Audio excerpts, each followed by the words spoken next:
So we're Brian. We're in the top 10. We're in the Here top we 10, are.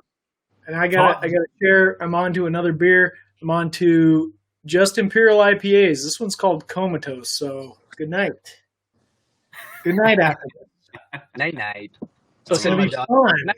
And we get to talk about one of the Fab Five. So I'm stoked about this. Yep, part of the Fab Five of Ross Jensen, just Ross. We're diving into the top 10 already here. STS, Statliners, Bats and Stats. Here we go. Roman Anthony, AA affiliate with the Boston Red Sox, plays for the Portland Sea Dogs. He was born 5/13/2004 in West Palm Beach, Florida. Drafted in the second round, pick 79 overall.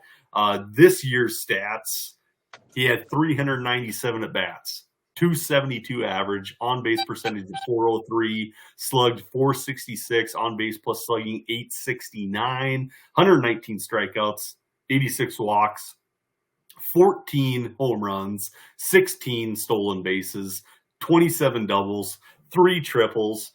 He's a stat line stuffer. Let's be what he is. The guy can do everything really good.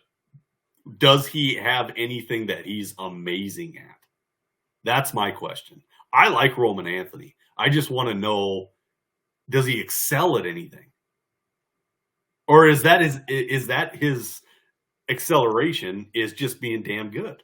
Well, I mean, if hitting the ball really hard and having really good eye and plate discipline, I feel like that's something. I think from what I'm understanding, he's top of the class in those categories, and well, I like those categories.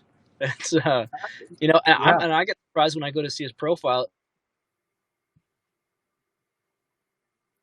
Did we lose him? Did we lose Doc? We might have lost power outage in Canada. All right, so let me pick up from there, unless we get him back. But Roman Anthony, oh my God, Brian, like, interesting to hear you say that. Like, not maybe not good at like anything that's particularly good, but I see something different in this profile. Yeah, he's good at everything. I'm wondering if he excels at anything. I've got him as being excelling at almost everything. I mean, okay, so I want to use your refrain here because I don't know that there's any other prospect in baseball that is necessarily on a rocket ship as much as Roman Anthony. That's Mars. I mean, look at this. Look at this. I'm gonna do the statistical thing. Doc, I'll hand it back over to you. Thanks for rejoining us. But he started out at single A and he had a 693 OPS, only 1 home run. And there was talk even at that time that, he's got the skills, he had great plate discipline, as many walks as strikeouts. It just wasn't quite coming together, but he got promoted anyway. And at high A, he had a 981 OPS in more plate appearances than he had at single A. And he was promoted to double A. And what do you think he did there? He put a 1020 OPS together. He improved at every level. You don't even need to look at splits. You don't even need to look at the month-to-month like improvement to see how much he improved throughout the year. This guy he's a straight up sort of player. He's figuring it out. He's doing everything he needs to do. He's hitting with power. He's got speed. He's super athletic. As far as I understand, this guy has got supreme athleticism. In fact, when he came into the league with this, I guess, view of him being raw. And he's not raw. He's a very mature, advanced hitter, I think. That's what I'm seeing when I look at the numbers. So we're seeing something very different here than what I think scouts were saying that he was when he was coming into the league. So straight rocket ship to the top. No other prospect has the helium potential, I think, that Roman Anthony does. Very few in the league. and even on this list, and we're going to talk about some really good prospects. We're in the top 10, man. Top 10 now, man. So very few have the helium potential that Roman Anthony does. This guy has the potential to be the number one prospect. That's how I view it. Ooh, there it is. And that's what I wanted to hear. Yeah, I think he's safe too. I mean, the floor on this guy at this point, it's just anytime you see a guy, like you were saying, when you're promoting him to higher competition and the numbers are improving, like that's, Basayo was doing the same kind of thing. Those kind of guys, those are the guys. And at young ages too, they're from what I understand, he's hitting the ball really hard. I believe he's training with Jackson Holiday. I'm not sure if I heard that right, but he's out there. He's training with the best of the best. The other young stud. He's probably asking for tips on how he can be the next number one fantasy prospect. That's sure they have this conversation. It's really important to them. But no, man, it's and then anytime you got a guy with that high OBP like that, why is he on the team? Well, he gets on base. So when you can get on base, you're already checking a huge one in my books. And yeah, I mean, the fact this guy actually, I think this is where I was getting cut off there from this Canadian internet. Van White. He steals bases, and I don't know if he's going to go away. He's not that, he's big, but he's not like he's, chunky. He's just an athlete. This could be a guy where maybe, what's he giving you? Great OBP numbers, probably a reasonable average. I mean, but it's looking from the sounds of the way he's hitting this ball, at least 20, 25 home run kind of guy. And then maybe he's giving you 15 stolen bases. This is just a nice thing. And that's, you don't like to go too crazy here, but I think he's got a ceiling. I think he's got a peak season in him with numbers, especially with the power that can beat that. I mean, you're looking at a guy, maybe he gets up to that 30 home run kind of, power someday. But honestly, it doesn't really matter. Look at Freddie Freeman. Freddie Freeman made a career off of between 20 and 30. We get kind of greedy as fantasy guys. We want that big 40 home runs, okay, cool. It's great if it happens. But hey, man, get on base and make the magic happen. I think it'll take care of itself. I'm really excited about him. I think you're right. He's got the upside to be the number one, but his floor is it's not that low. This is a guy you want, and even now, he's still not ranked where he could be. So you can still buy here and make a profit. I like it. I like that it. Makes him can't miss, in my opinion. You just can't. Yeah, I hate saying that. I remember people saying Kellenic can't miss, and it's like, that's not true. That's not true. You never said that. No, I didn't say you said that, but I heard some voices saying it. Voices in my head. I had him ranked number 17 that year when everybody was calling him the number one. Not in the same boat. I have a hard time seeing this play discipline dropping off too severely, right? I mean, honestly, it's kind of hard to figure out. I was stumbling a bit thinking about what I'm going to, give him a peak projection of. It's like, I don't know. Because right now he's got video game numbers. So we have to see him get humbles, like Jackson Holiday. I want to find the holes in these guys' games because I'm not seeing any right now, which if you're investing in dynasty stocks, that's exciting. Yeah, for sure. Incidentally, I have Roman Anthony ranked number 17 this year, but I'm saying he has number one potential. Top 10, but personally. Yeah. I got to work on that one, but yeah. So, I have two things on Roman Anthony. One, I don't see a blocker in Boston. We could see something shocking like Roman Anthony playing in the bigs next year. It's not crazy. It's not out of this world. Guy's a superstar. Number two, he's got a face comp to Robert De Niro. What? No, he's got a face. He's a young Robert De Niro. No, that's absurd. I can't disagree with you more. He's got a face comp to Colt Emerson. They're the same guy. I'm convinced. No, he's got Emerson and Roman Anthony look like the same guy. I don't look up Roman Anthony. Okay, and tell so me he's got that. He's got that mold. He's got that mold like De Niro has. Is that what you're keying in on? Oh no, I'm keen on his whole face. That's Taxi Driver right there. I can't risk with my Canadian van Wi-Fi. I can't risk going away to look at pictures right now, but I'll have to get back to you on that one. But you take a look at him, and he's built like an athlete. The guy is Raging Bull. Yeah, I know. And I'll say this about Boston. Honestly, you raise an interesting fact about him being in Boston beyond, the team's not looking too sharp right now. I think there's definitely room for him to pop in there. Here's an interesting thing I just kind of thought about. That I'm not sure if you're feeling this right now, but especially after trades like today, the fan base is not happy. They are really I know a lot of guys who are Red Sox fans who are they're not happy with the way this franchise is going right now. And so it could be a move where we need to jolt here. We need to give the fans an indication that we care, that we're going to try to win, that we want to put out a good, fun team that's quality. Well, if Roman Anthony comes in, I would think of more of like a late season cup of coffee is what I would predict. Yeah. But I mean, if he comes in there and he's got a 400 OBP in spring training, ripping bombs, I don't know. Maybe if he does it, it'd be fun.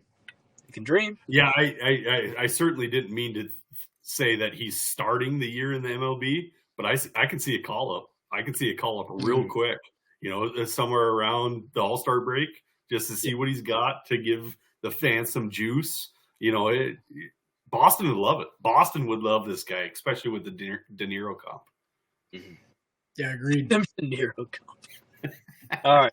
Well, fellas, I'm here to visit Canadian family, and I said 7:30 at 7:32. I'm kind of frustrated. I'm having a blast right now. Wish I could stay longer. I'm gonna have to go look at some pictures of Roman Anthony now and see what you're seeing. Darren, go enjoy your family. Appreciate you coming in. That's awesome. Happy New Year's, Merry Christmas, everything, man. God bless. I'll see you in the land of the free. You bet. See ya. All right, ladies and gentlemen, we had Doc, show up randomly for us. That was amazing. I was so excited that he could just pop in for just a second, especially during the holidays. That was great of him to do that. But we're jumping into number 9, and number 9 we got Walker Jenkins. That's a Hall of Fame name comp right there, Walker Jenkins. That's like Walker Texas Ranger roundhouse kicks to the face. I love it. He's 6'3", 210 pounds. He's 18 years old. He was drafted by the Minnesota Twins in round 1, pick 5 overall out of South Brunswick, Southport, North Carolina. And he had a phenomenal season. He only had 105 at bats, batted .362 from the rookie level to the A level. On-base percentage of .417, slugged .571, on-base plus slugging .988. He had 6 stolen bases, 3 home runs, 5 doubles, 4 triples. I think the Twins have got something pretty crazy here. He's only 18 years old, Ross. This is a wait and see, but in my book, you have to go get him right now because it's going to be so expensive if he blows up next year, right? Yeah. I mean, incredible numbers on his debut. Super small sample. This is small sample alert that we're dealing with here. But he came in with a lot of pedigree. Clearly, as the 5th overall pick, I think he's better than Max Clark. I'm going to throw that out there. Ooh, I'm throwing this out there. I know you're a Tigers fan. You like Max Clark for that reason. And if we had Darren on here, he did a little piece on Max Clark being the next number 1. I'm telling you right now, I've seen enough that I have Walker Jenkins ranked above Max Clark. Now, I've seen other people that have him much more aggressively ranked, like top 10. I'm not there yet, but I do have him quite high. I have him as my number 23 overall prospect, and there's nothing to knock here. It's a great all-around profile. Great plate patience, hitability, power, speed, everything you want. You got to get him now. Now's your only chance. Now, is it a perfect profile? I don't know. You tell me. It's not because the sample isn't big enough. Yeah. But outside of that, there's not much to peck at. I think Walker Jenkins is looking pretty incredible. He's number 2 on my Fab 5. Number 2 on your Fab 5. Who's number 1? We just talked about it. Roman? Wait, no. Who's your number 1? I don't remember. You said, I think we talked about you needed to have a top a Fab 5, but we didn't actually say. I have 100 of them. Right. Okay. But no, Walker Jenkins, I was just teasing you. Walker Jenkins is very, very high in the Shanks portfolio right now. But I want to see next year. Yeah, for sure. If you want Walker Jenkins and you want to explore what he's going to do, you have to get him right now, because if anything happens next year of him exploding in any category, I mean, he could do stolen bases, he could do home runs, average, whatever slugging, whatever you want. If he touches one of those numbers, he is completely unattainable. You can't get him. He's going to be a top 5 prospect. Absolutely. He's a go get him 100%. Yep. And I got to say, we're circling around. We're 20 minutes away from 3 hours. So I got Comatose double IPA, Imperial IPA here. So things are getting fun and interesting. Let's keep this thing going and see what kind of conversations come out. You're going to get the truth from us. This is number 6. We will be busting out the second 6-pack really, really soon. Oh, 9.1 horsepower. I'm going to feel good tomorrow. Holy cow, I'm going to feel good tomorrow. I can't explain how I'm going to feel good. Anyways, here we go. One of my favorite prospects. It doesn't matter about positions. It doesn't matter about affiliates. It doesn't matter about anything. One of my favorite prospects overall, Mr. James Wood with the Washington Nationals, double-A affiliate. Born 9/17/2002 in Rockville, Maryland. Drafted by the San Diego Padres in round 2, pick 62 overall out of the IMG Academy in Bradenton, Florida. I apologize. I can't read. He came over in the trade for Blake Snell. Am I right? No, not Blake Snell. Juan Soto trade. So he went over with, it was James Wood, a pitcher, and the other outfielder. Robert Hassel, and for Juan Soto. And James Wood. And there was another pitcher in there too. But anyway, continue. Was there 1 or 2 pitchers? There was 2? I think there was 2. There was 4 players overall. Yep. Okay. And the guy's 6'6", 240 pounds, and I think that is even a little bit low on both ends. I think he's 6'8", and I think he's about 260. He's a mountain of a man. Great season last year. We talked about him pretty hard in the offseason last year. We said, go get him. You have to have him. This year, 473 at-bats, 262 average, 353 on base, slugged 580, on base plus slugging 873, 26 home runs, 18 stolen bases, 173 strikeouts, which is way too freaking high, 65 walks, 28 doubles, 8 triples. God, another guy that's just stuffing the stat line. I'm still on board. I said last year, you have to have him. If you want to be relevant in fantasy baseball, you have to have James Wood. I'm still there. His batting average suffered because of strikeouts. Was that because of the move over to the Washington Nationals? It could have been. I like to put excuses on guys that I love, especially in this zone. I'm all about James Wood. I have to have him. Okay, so I want to be very clear about this. I practice what I preach. What I say here on the show, I do. By and large, and it's all a matter of degrees. So not everything is like black and white. I just do or don't. It's a matter of degrees. And James Wood was a guy that last year I acquired super early on in the season. I said, this is a guy that you want, you need. And I traded, who was it that I traded for James Wood at the time? Somebody who lost a lot of notoriety. It was in the CBS league, right? No, that was in our league, our home league. Anyway, big deal. Early on in the season, moved somebody for James Wood, 1-1. Oh, Khalil Watson.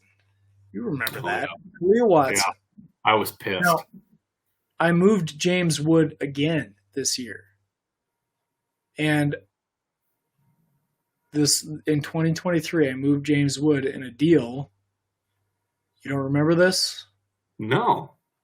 Okay, so I moved James Wood. I traded him, and I got Jose Ramirez. Not just 1-1. Like I moved a couple prospects. One of them was James Wood. But I want to say this to emphasize that I practice what I preach. And what I am going to say here might be upsetting in a sense, but I think James Wood is a really good prospect. But he showed enough signs of challenge this year to where I was like comfortable with moving him. He had a very good start to his season in high A, which is what was expected, but the plate discipline wasn't quite as good as he had shown last year, which was the big development for him. And then in Double A, even though he still hit with tremendous power, he did really well. The plate discipline was not nearly as good, and he struck out a lot. I moved him, and I got Jose Ramirez, helped me win a title in the league. So no regrets whatsoever in doing that. I would do it every day, all day.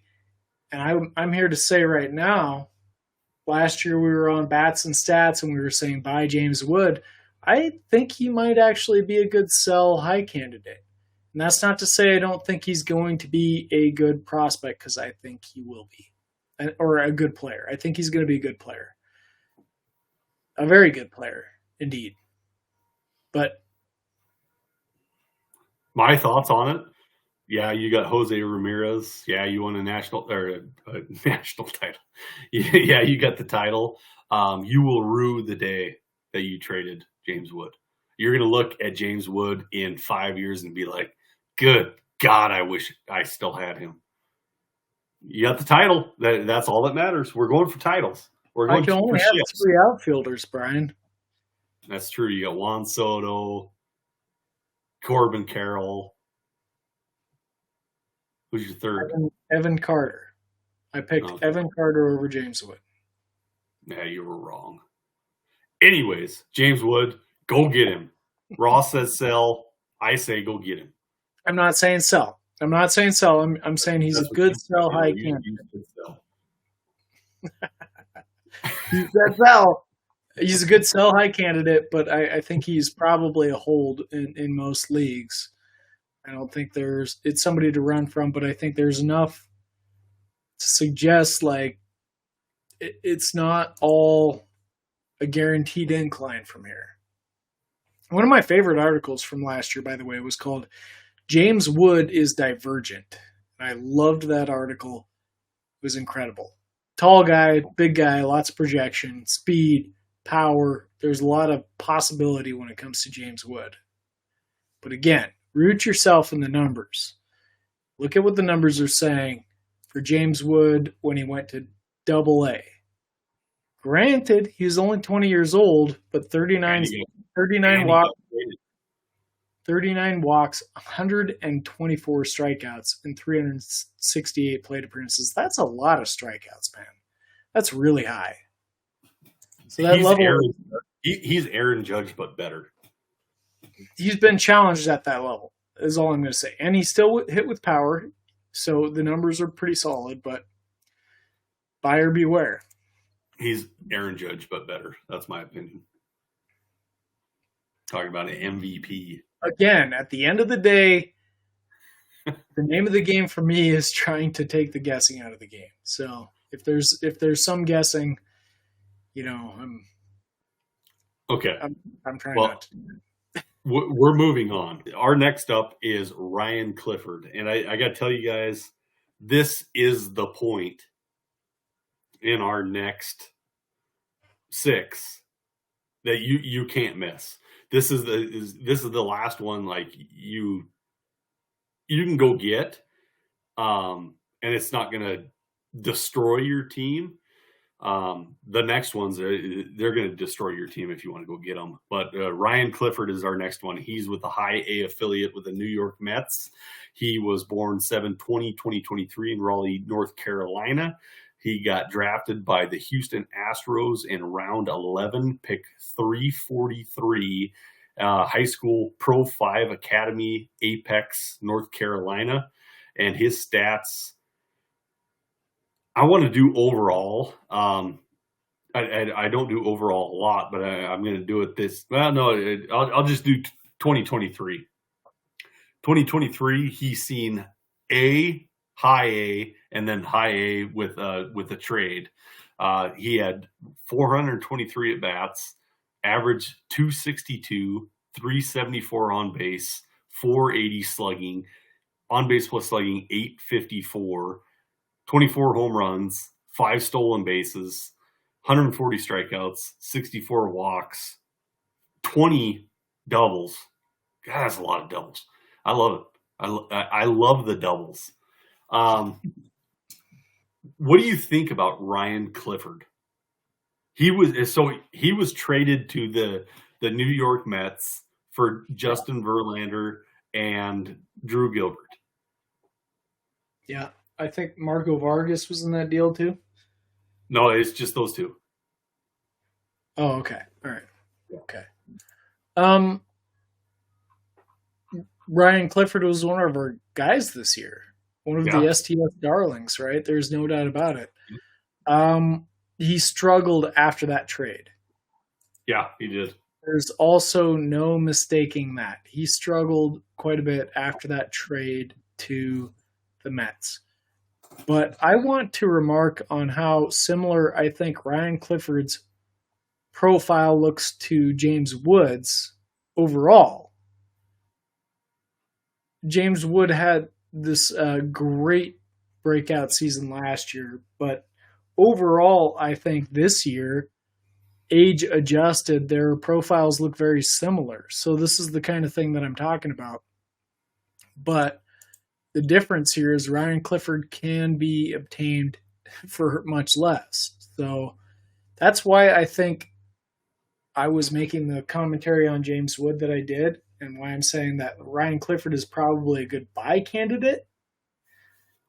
Because it's similar. If you adjust for age, it's very similar sort of productions. In fact, STS has him one spot ahead, which is surprising to me. But very high volume walk and very strong power from Ryan Clifford.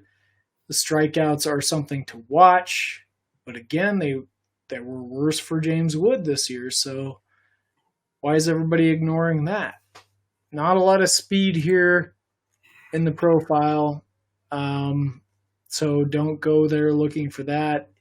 He might end up at first base. In fact, I think when he went to the Mets, he was playing primarily first base. James Wood batted .313 at a high A. .313 over the full season. And you're going to compare that last year? Last year. Okay. Last year. Not this year, last year. Last year when he was older by a year and some change, I think. So I'm saying you age adjust it, and to me it's very similar. We're looking at something very similar, if not. And the big difference there is I'm not saying that Clifford is a better prospect. I'm not saying that. I don't have it ranked that way. I'll tell you how I have it ranked. I have Ryan Clifford as my, let's see, where are you, Clifford? I have him as my 48th prospect, number 48. I think I'm mid-50s. And I have James Wood at number 12. Yeah. So I'm Might not have saying James Wood 8. so I'm not saying that Clifford is a better prospect than Wood. I'm saying It's more Clifford is a significantly better value than Wood. That's what I'm saying. I agree with you. Yeah. I So think you're wrong. age-adjusted production, from what I'm seeing, I just look at those numbers and I'm like, they're pretty similar.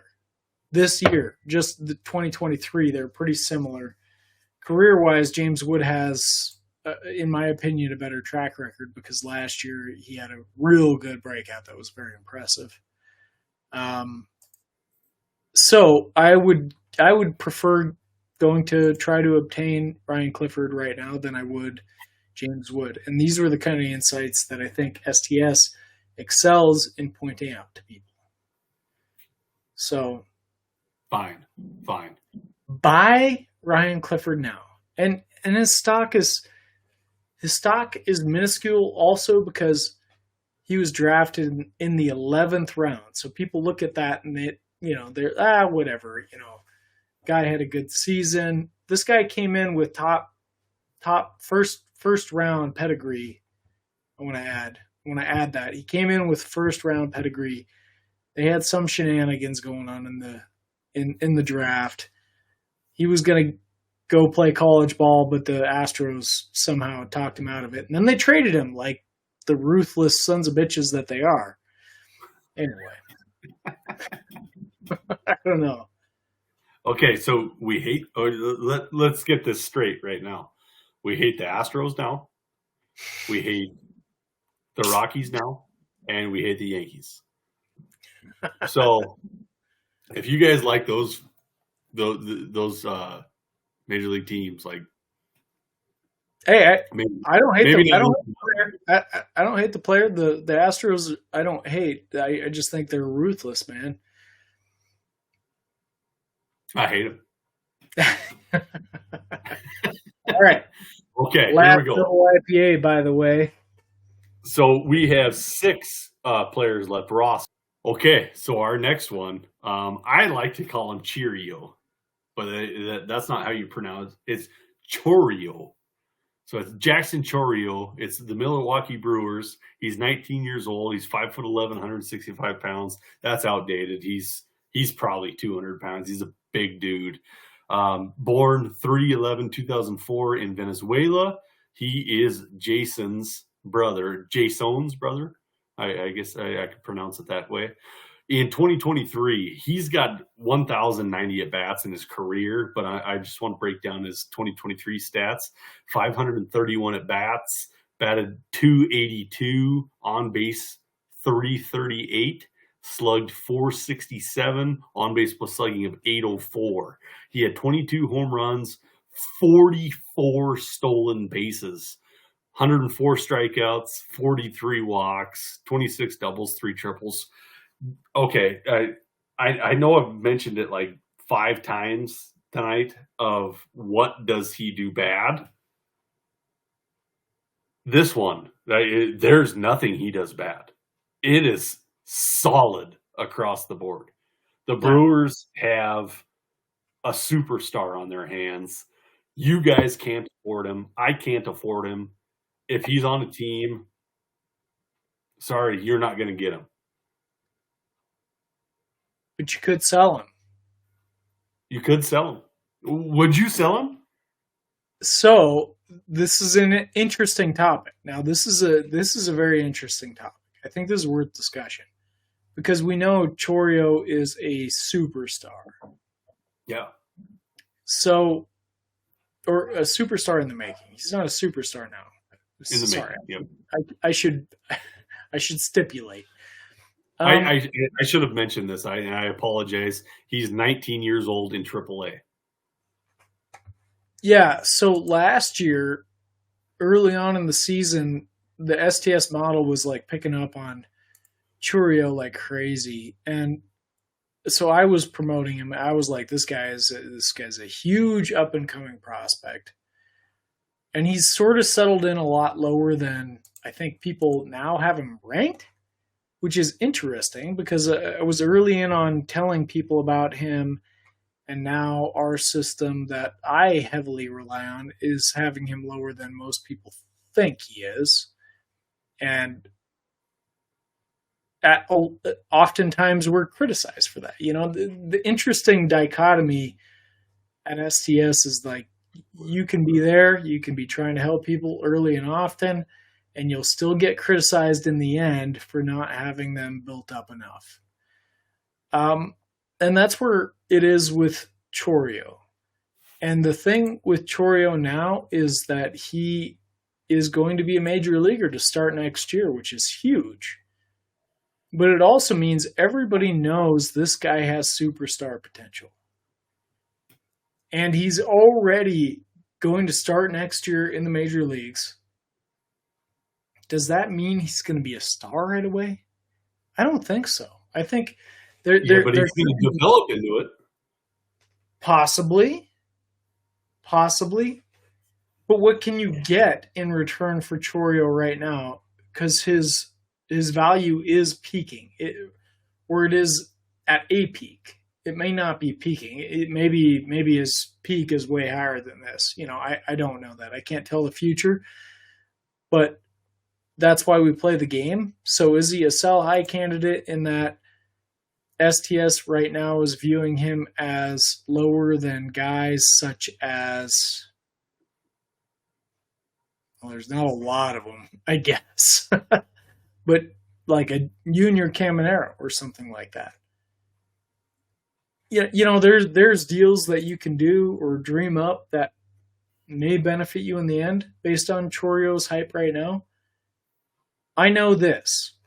At the Dynasty Guru, we do consensus rankings. And Chourio was the number one consensus outfielder. I don't believe that. I like Chourio a lot. I have my number 2, but I don't have number 1. But if he's viewed as the number 1, that means I can move him for who I think is the real number 1, who is Wyatt Langford.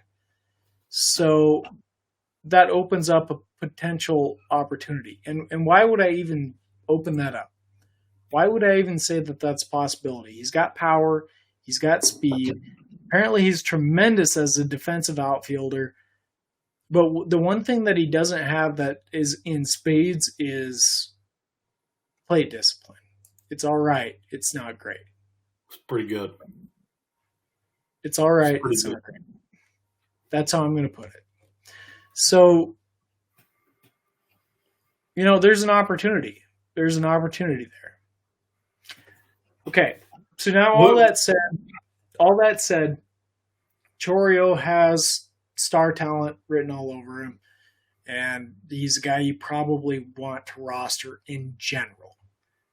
So, sell high potential, but you already own him. You got him last year because you listened to us at STS. Just hold on to him. He also garners a comp, which I think you'll love at STS, of Mookie Betts. He does not have Mookie Betts' plate discipline, but he has that talent all around, apparently. It's a great one. Okay.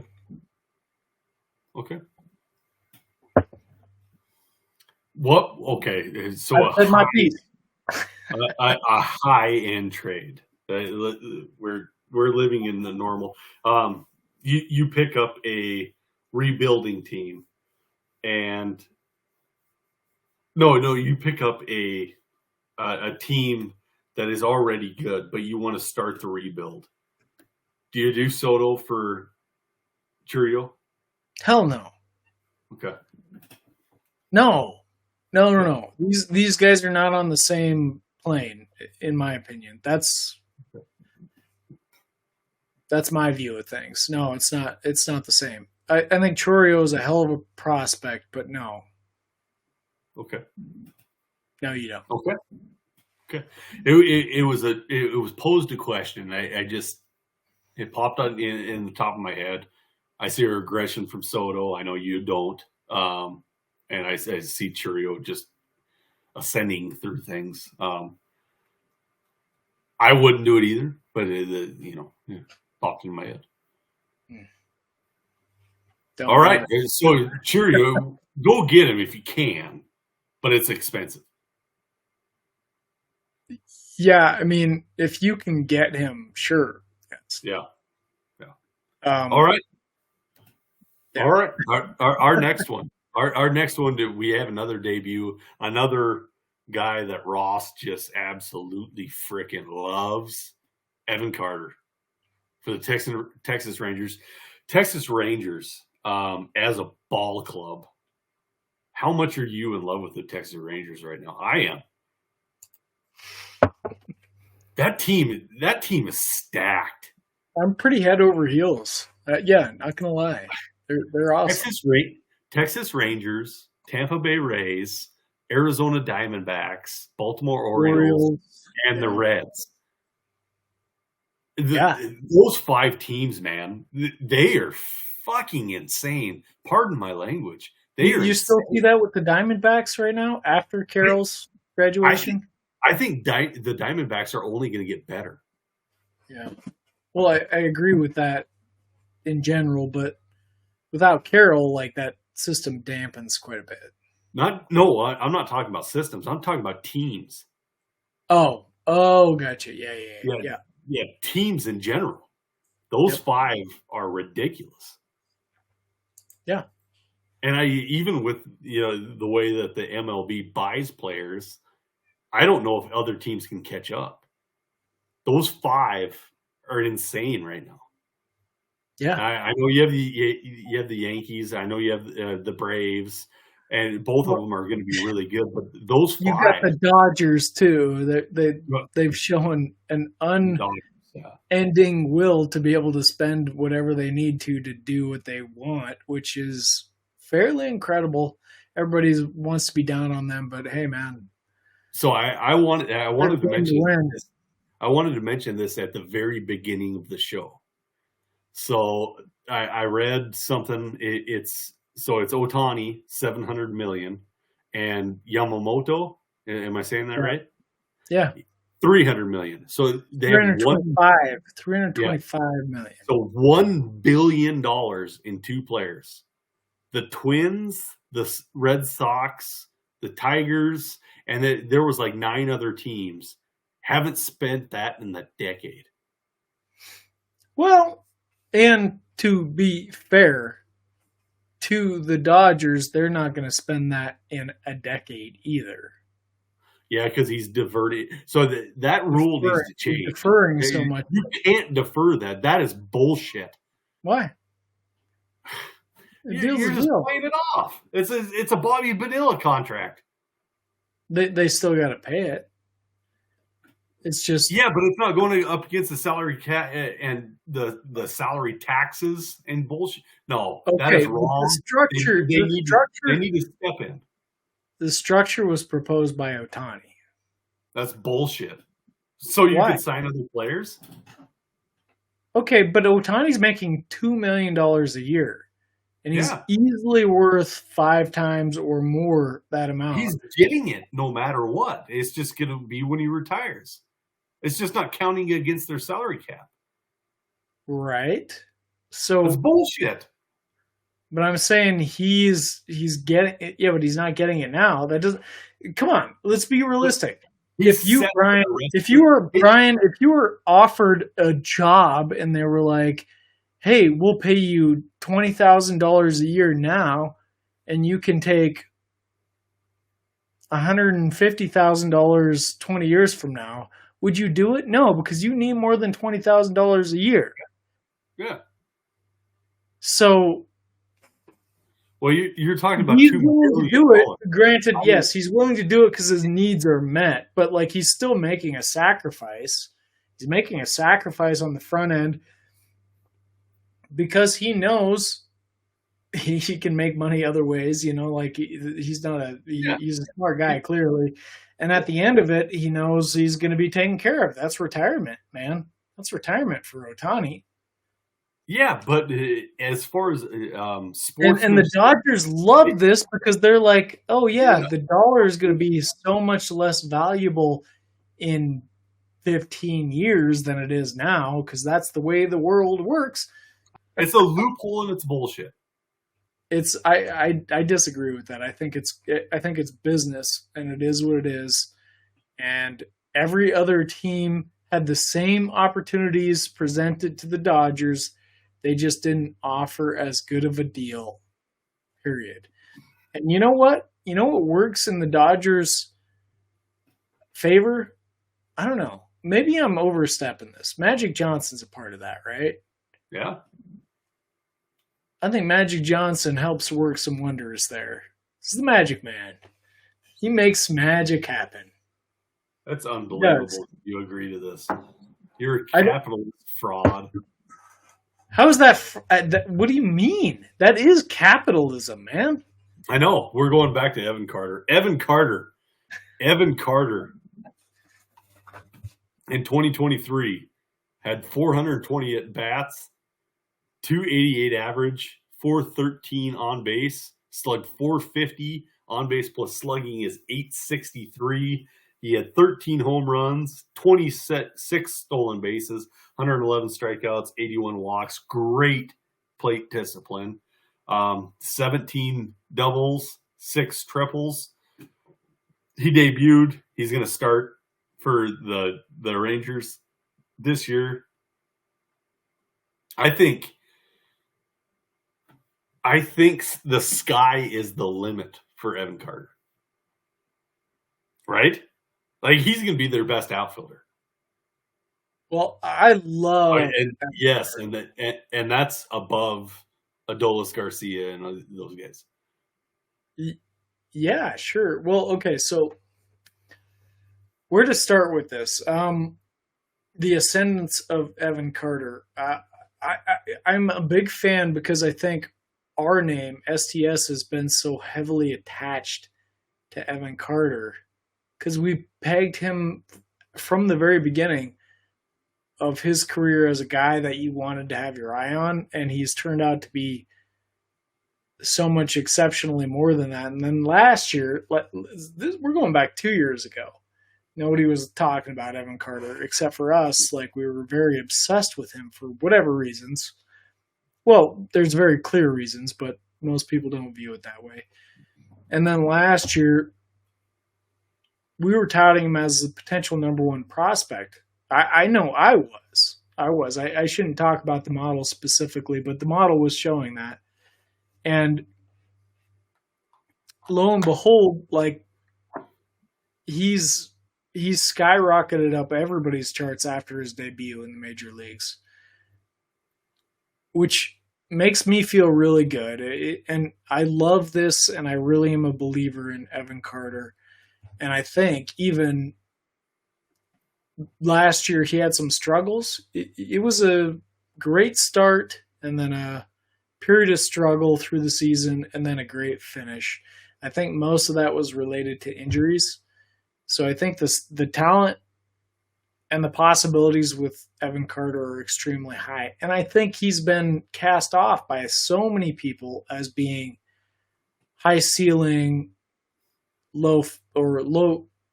high floor, low ceiling. You know, like, he's not going to achieve that much. And I think he's blowing all of that out of the water with his MLB debut. Everybody's now like, oh my God, what are the possibilities of this guy? So now here I come with the wet towel once again. He had some struggles last year, and I think it was injury related, but struggles nonetheless. And now his hype is so extreme. And he was in the World Series making great plays, which he will do. He's going to be a really good player. But is he going to be the guy that's slugging 645 in the major leagues from day one? No, I don't think so. So if you have an opportunity to sell him for that, I would do it. I would do it. And this is a guy that I have been on board with from the beginning. And you know that, Brian. So if I'm saying right now is an opportunity to maybe consider selling him depending on the price, I think you should consider it. Depending on what you get. He's a cornerstone in your lineup. I see no reason to sell him. I don't think you can go get him because the price is going to be so high. So this is just a stagnant, like, just stay. If you own him, cool. He's going to be a fixture in your lineup. If you don't own him, you can't afford him. Mostly what I'm going to do. But as I said, I practice what I preach.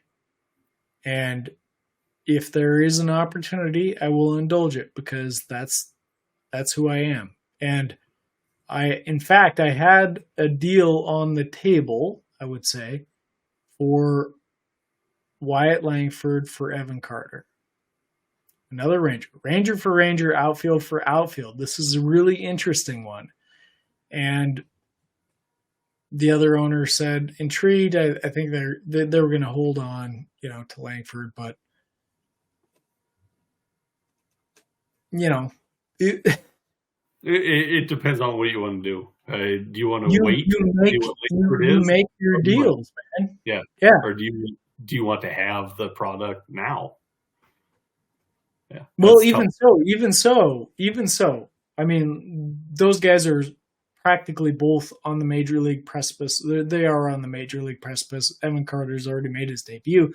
It was just such an impressive debut that now everybody thinks he's the player that we always knew he was, maybe even more. And that's the thing. Like, they think that he's maybe even more, I'm a big...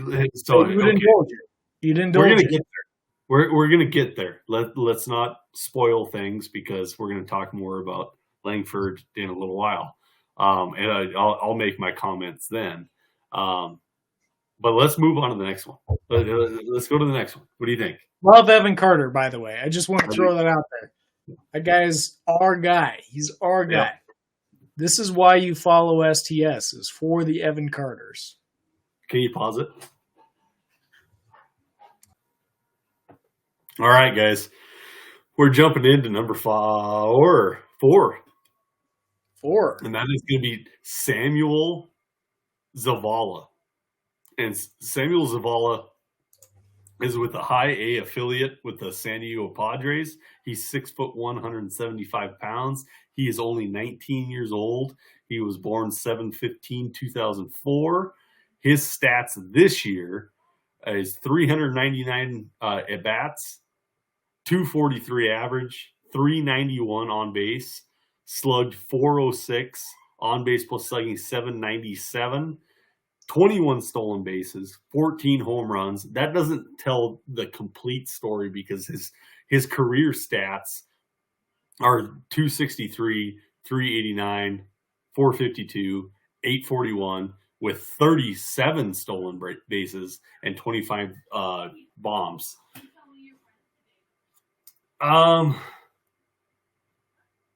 This is what do you think here? Do you want to hold on this one and take a peek a little bit longer? He's young. He's good. The stats look very nice. He's already in High A. Probably see Double A by the time he's 20. What do you think? Okay. I have complex thoughts on this. So he's a clear buy, in my opinion. Yeah. Go get him. Zavala, really good numbers for a guy that was in his age 18 season at A and High A. Those are very advanced assignments. But the problem is that the STS system is not really built to handle a guy that's old for his age, old age, his age level season. And we'll get this down right now, but I think this would knock him down a few pegs. but he qualified as an 18-year-old, Mhm. but was 19 most of the season, or at least half the season. A little less than half, maybe. There's a qualifying time period anyway, and he was 18 through that period, but very shortly after turned 19. So to me, like, he's probably knocked down a couple pegs because of that, but shows interesting plate discipline, is a good hitter, has, really good plate discipline. So I think he's an interesting player. He's not really highly ranked by many people, so I think he's a buy. I think go get him. I think he should not be above Evan Carter, in my opinion. this But is he's an a guy odd one. He's also a guy that's kind of like Evan Carter in a lot of senses. Like, Yeah. nobody cared about Evan Carter until all of a sudden he was in the major leagues and he was doing damage, Yeah, this is an odd one. His placement is odd. His stats are a little odd. There's clearly something here. Clearly something here. He's nowhere near James Wood, Pete Crow Armstrong, none of those guys. But there's something here that I'm very intrigued by. This is cheap. He's already number 4 on our rankings. This is an absolute go get him. Go get him. Like, the system wants something here. The system is almost pulling a Brian Shanks feeling out and saying, this is one of your guys. Well, you gotta go it comes down to what I've always said to you. This STS system is good at identifying people early and often. Yeah. And Zavala is one of those guys, I think. I think it's an imperfect science when it comes to Zavala. I'll be honest about that. I think he's boosted up a little too far, but I think he still should be identified as a guy that's underrated. Who's his comp? Let's check it out. Zavala's comp. Ooh, you're going to like this. Cody Bellinger. That's weird. You think I like that? I think you like Cody Bellinger. I don't. You never don't? have. No, I never have. All right. That's interesting. Oh man, that's interesting. That's a boomer bust, right? Like, the first thing you think about Cody Bellinger is he's either going to give me everything or he's going to give me nothing. Yeah, and I don't know that our system is so advanced that it sees those nuances, but it sees something that it signifies looks like Cody Bellinger. So I like it. I like it a lot. Yeah. Okay. All right. I say go get him because this is the cheapest one that you're going to have in the top 5. Oh, no doubt about it. No doubt about it. Because beyond here is like, get out of here. If you don't know him, yeah. If you don't know him, you ain't going to get him. Maybe the number 1. All right. Well, let's pop into it. All right. So our next one, we're in the top 3. Oh. Wow. So this is a basketball term. This is how you said it's a 3-pointer. It wasn't this. Here we go. Top 3. What do you think, Ross? Emmanuel Rodriguez. Minnesota Twins, 5'10", 210 pounds, 20 years old, out of the Dominican Republic, born February 28th, 2003. His season stats this year, I could blow up. Let's do his whole career. Whole career in the minors, 616 at bats, 242 average, on base of 413, slugged 495, on base plus slugging is 908, 172 walks. and 242 strikeouts. Good God, that's a lot of that's a lot of walks. 35 home runs, 14 triples, 23 doubles. Are we completely infatuated with Emmanuel Rodriguez? Completely? Well, we got on here last year and we said, go get him. Go get him. And then you even had an opportunity last year in the first 2 months because he was struggling something mightily. And we were getting some heat from that, I think, Brian. Yeah. Okay, so now Emmanuel Rodriguez sucks and like he's striking out 50% of the time, which was really high, exorbitant. Yeah. And he is a high strikeout guy. He's going to be.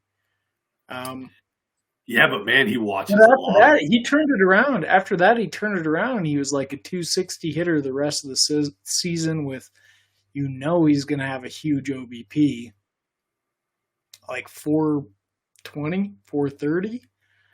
And he hits with power. He does. When he makes contact, what everybody says is like he needs maybe to swing the bat more often, like get the bat off your shoulders because he's so patient or whatever.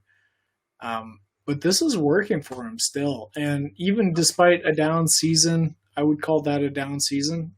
Still not a bad season. The profile looks really good to me. Go get him. I say go get him. Yeah. We're with the Twins. We're with the Twins. He's going to be 21 years old. Probably going to start this season at Double-A. That's a pretty good age to level placement. Are we in love?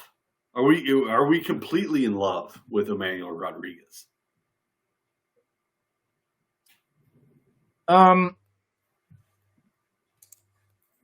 Yeah, I think so too.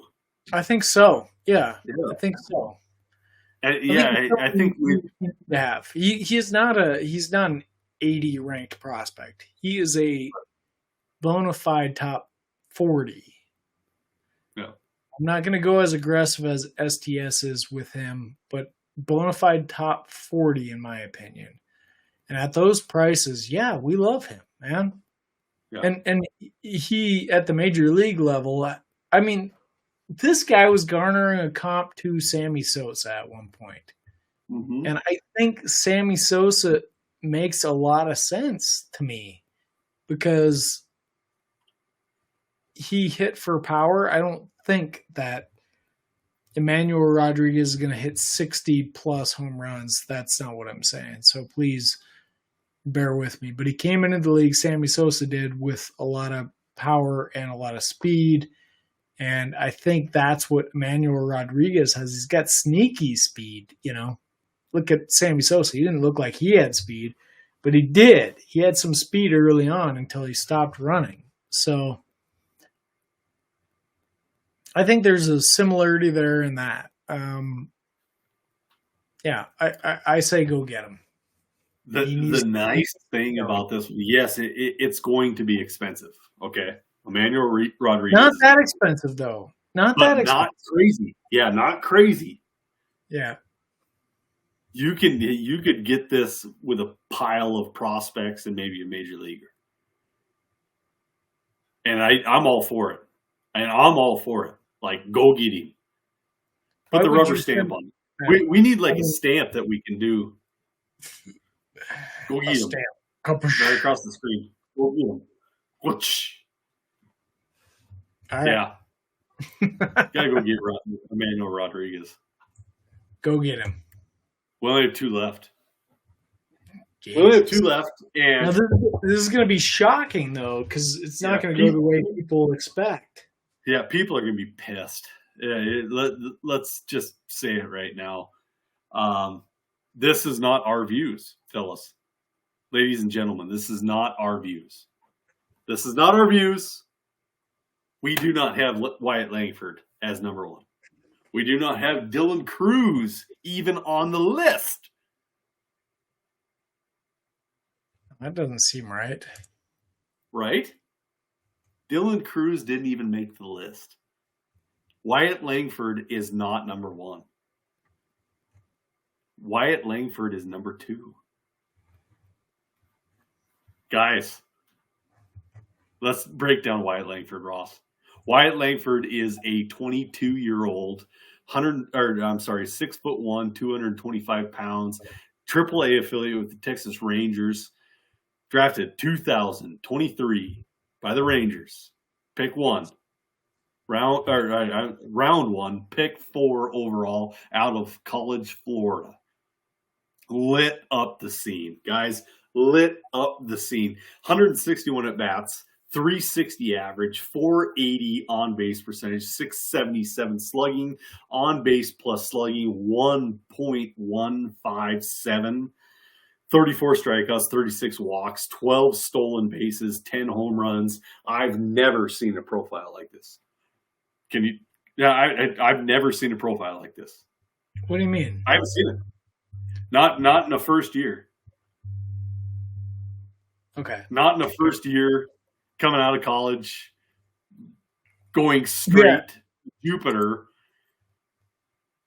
Can you think of a? Yeah. I'll preface this. Dylan Cruz was my guy. I said Dylan Cruz was going to be an absolute monster superstar. Wyatt Langford was behind him 3 spots. I think I had Cruz, Skeens, Max Clark, the guy that got drafted 4th, and then Langford. Langford went all the way above every single one of them. Langford is a superstar, right? He certainly has the look of it. Yeah. What do we do here? You go get him. I don't know. How do you handle this? It's a tough one because we're dealing with a small sample.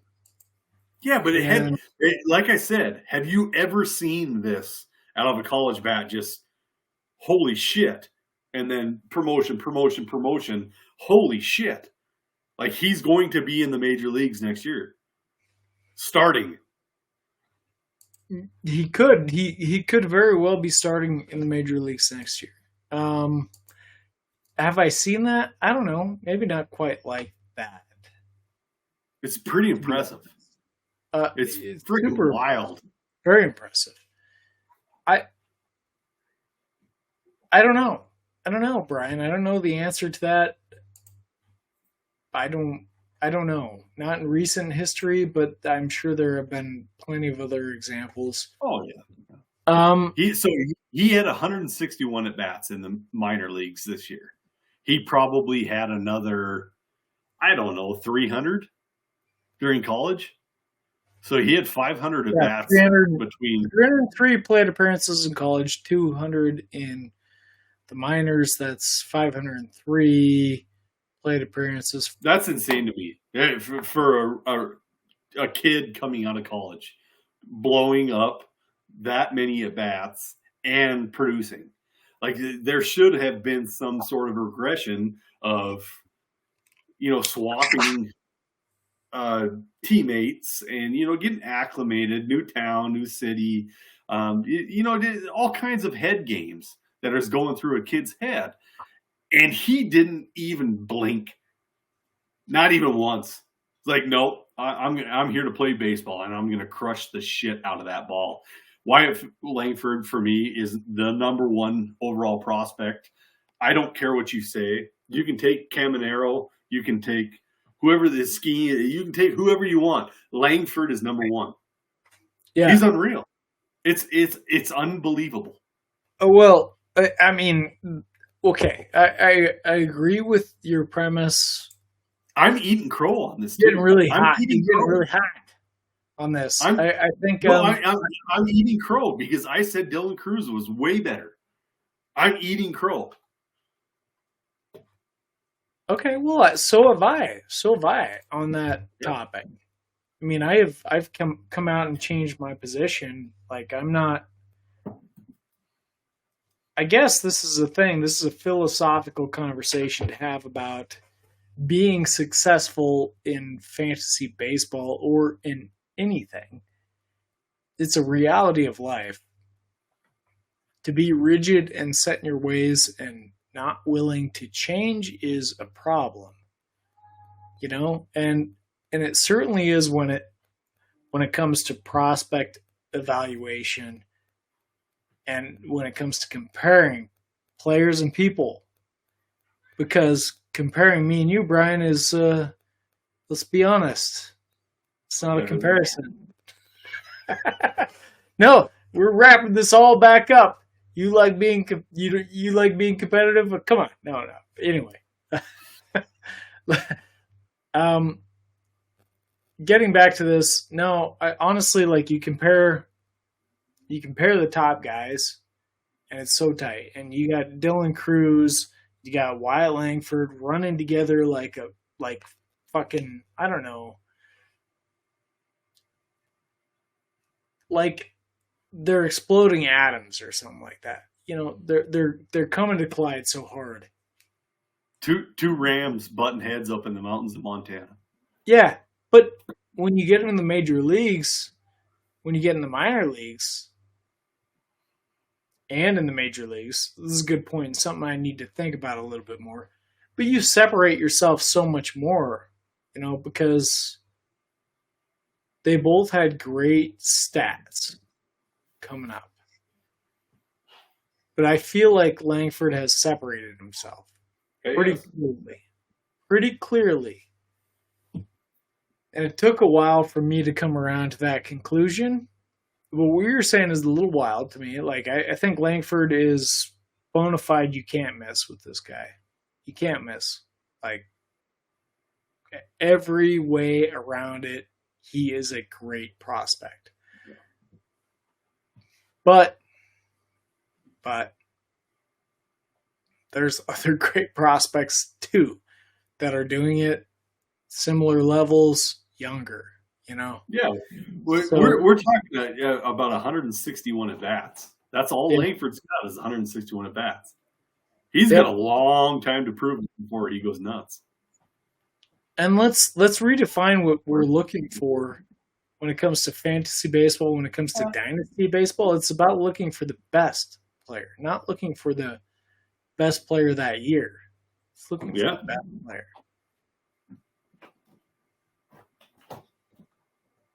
Yeah, I agree. Well, anyway, Wyatt Langford, bona fide can't miss star. We're seeing it in the making right now. No buts about it. But he didn't come in at number one. No, he didn't. And that's crazy. Do you want to know who number one is? Do you want me to break this down? I don't know. Yes? It's not Dylan Cruz.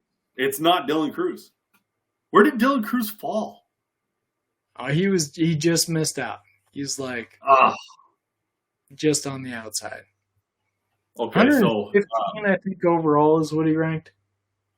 So let's talk about a couple guys before we get into number one. A couple guys that might have missed the list. I have a Marion Boyd, but he got hurt. He had a blown out knee. A Marion Boyd missed the list.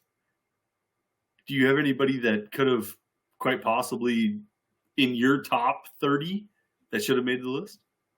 Oh, you mentioned Dylan Cruz. That's a pretty obvious one. Let's see. Who else do I got?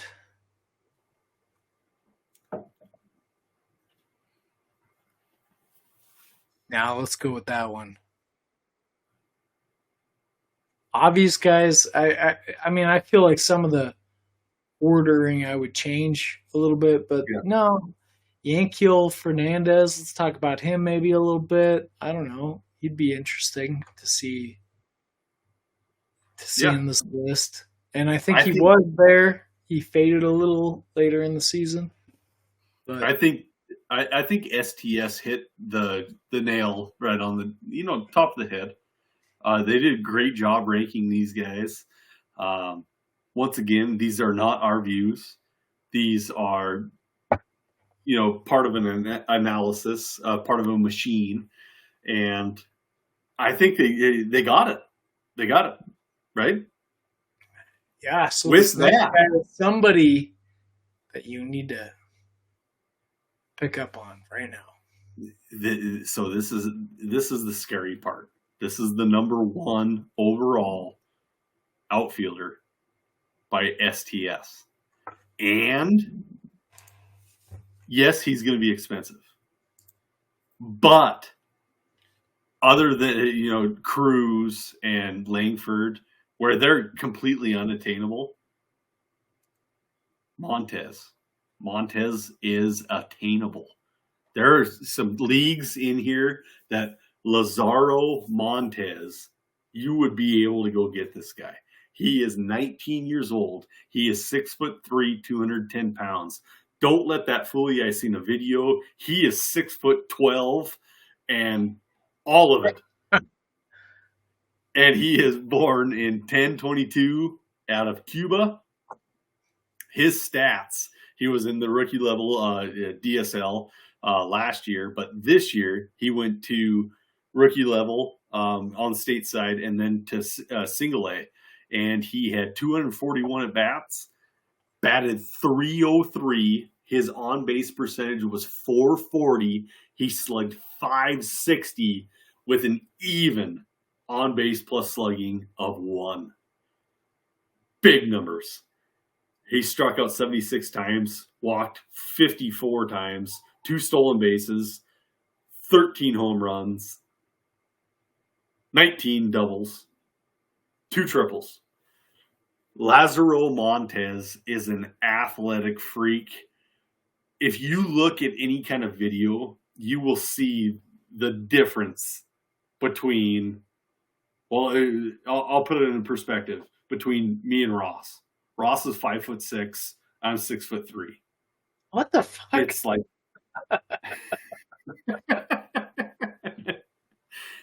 it's glaring. 5'10". It's glaring how much bigger he is than everybody else. He's huge. I was just kidding, but I am 6'3" and he's 5'6".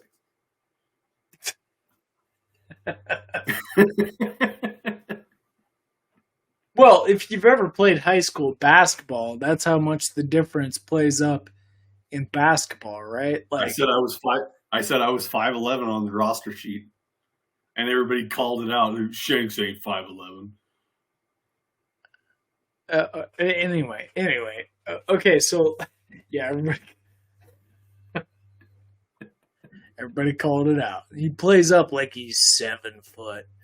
But I mean, it does make a difference. That's the point that I'm saying, is that if you're 5'10" on the floor versus being 6'2" in small town America anyway, like, that's the difference between being a center and a point guard, or a shooting guard. Like, it's a huge amount of difference. Yeah. Anyway. So when you get more extreme and 7 foot versus guys that are even smaller, it's insane. So Lazaro Montes, I would like to talk a little bit about him because I don't view him as the number 1 outfielder, but I do think he is a force coming. Right there. Yep. So when he first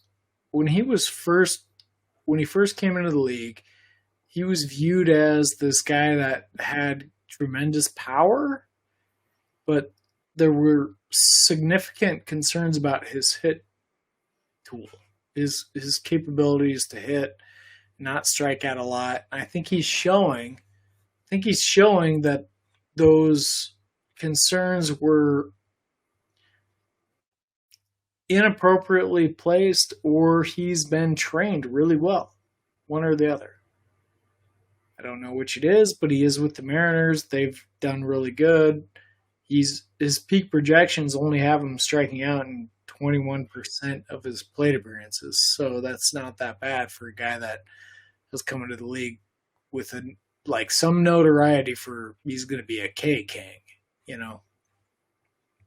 So really interesting to see that. He garners what else can I say?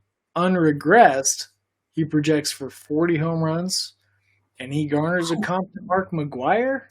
That's pretty insane. That's heavy. Yeah. Power potential off the charts. Off the charts. Now, in most leagues, this guy should be pretty obtainable. Yeah. Yep. In our league, I think he's unaffordable. He's with an owner that is not tradable. That story doesn't really obtain to our conversation. Well, it doesn't really. Well, I don't know. Well, our situation doesn't really relate to most leagues, right? Our league is a little different, but still, the point being that Montes right now should be affordable, and STS is telling you need to go get this guy. You need to think about what you can pay to get him and take advantage of it. And if you can do that, if you commit yourself to paying attention to these kind of things, this is what sets you up to be a multiple year championship winner. Yep. Yeah, like you said, it shouldn't be expensive because there's a lot of hype around him, but he doesn't have the statistical comps of AA, AAA, blah blah blah blah. You can go get him. You can go get it. You have to go get him. Go get Montes right now. Absolutely. He's an absolute go get him. So we're both in agreement. Yeah. There's no way in hell that we're putting Montes above Langford, probably above guys like Carter or Chourio. But STS is telling you go get Montes right now. Completely unbiased opinion. Completely unbiased. It's all stats. Yeah, I can't disagree with it. Go get him. You need to go get him right now. So, with how I started our podcast tonight, me being competitive against other people, and I should be just competitive against myself and be better, me to start the new year. This is what I'm talking about. Fantasy baseball's a lot of what I'm talking about. Just be the best of you, man. Go find some players that you like, that we talk about, and you don't have to be better than the powerhouse team this year. You can work on that later. You don't have to compare yourself to that other team. Such is life. You don't have to compare yourself to other people. But damn it, you better win your league this year. Come on, let's get that. I think that's very profounding. I really do. I think that's very important to look at yourself, and you don't have to be better than the other person. Just be the best of you, man. All right, Brian, can we high five the camera?